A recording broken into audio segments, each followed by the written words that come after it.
시청자 여러분 안녕하십니까? 브리핑 청양입니다. 먼저 주요 소식입니다.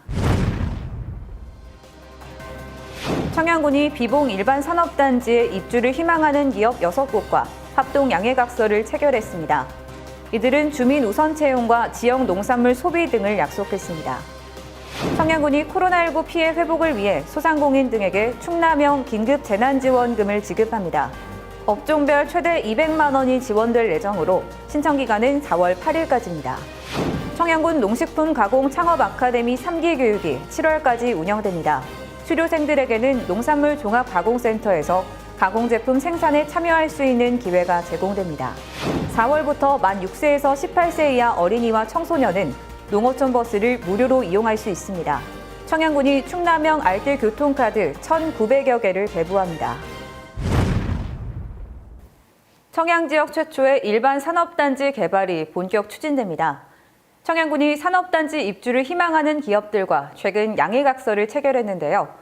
수소 관련 기업 등이 들어설 예정으로 지역경제 활성화에 대한 기대가 높아지고 있습니다. 청양군과 기업 6곳이 비봉면 신규 일반 산업단지의 성공적인 추진을 위해 이곳에 모였습니다. 산단 입주를 희망하는 기업과 협력 관계를 구축하기 위해 양해각서를 체결하기 위한 자리입니다. 이 자리에서 청양군은 입지 보조금 지원을 비롯한 행정적인 협력을, 입주 관심 기업은 주민 우선 채용과 지역 농산물 소비 등을 약속했습니다.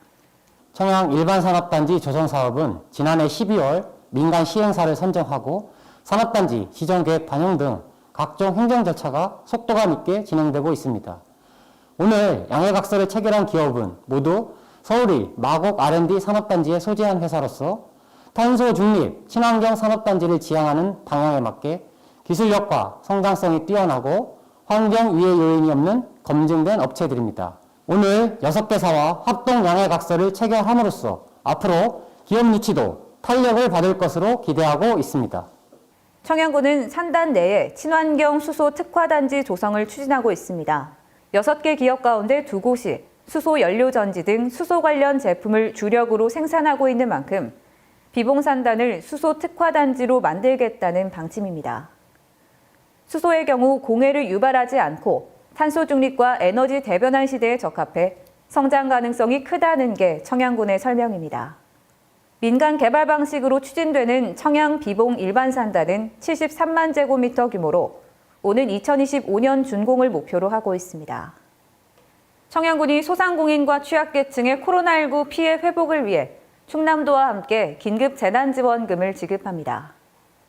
군은 도비와 군비 포함 19억 원의 예산을 확보해 소상공인과 운수업 종사자 등 코로나19 장기화에 따른 6개 분야 피해 업종 2,400여 명에게 지원금을 지급합니다.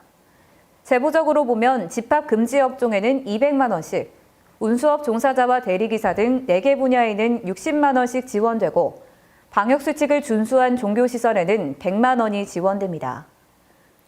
청양군 농식품 가공 창업 아카데미 3기 교육이 오는 7월까지 운영됩니다. 이번 교육은 기본과정과 선택과정, 실습으로 진행되며 교육 효과를 높이기 위해 과정별 12명 이내로 인원을 제한했습니다. 과정을 수료한 군민에게는 농산물 종합가공센터에서 가공제품 생산에 참여할 수 있는 기회가 주어집니다. 농식품 가공 창업 아카데미는 2020년 개설된 이후 지금까지 66명의 수료생을 배출했습니다. 4월부터 청양군 내 어린이와 청소년은 농어촌 버스를 무료로 이용할 수 있습니다. 청양군은 만 6세에서 18세를 대상으로 알뜰 교통카드를 지급한다고 밝혔습니다. 지급받은 카드를 홈페이지에 등록하고 편의점에서 충전한 후 이용하면 사용한 만큼의 금액이 다음 달에 환급됩니다. 환급은 하루 최대 3번까지 가능하며 정기적으로 매달 15번 이상 이용한 경우 버스비의 30%를 마일리지로 적립할 수 있습니다. 이상으로 브리핑 청양 마칩니다. 시청해주신 여러분 고맙습니다.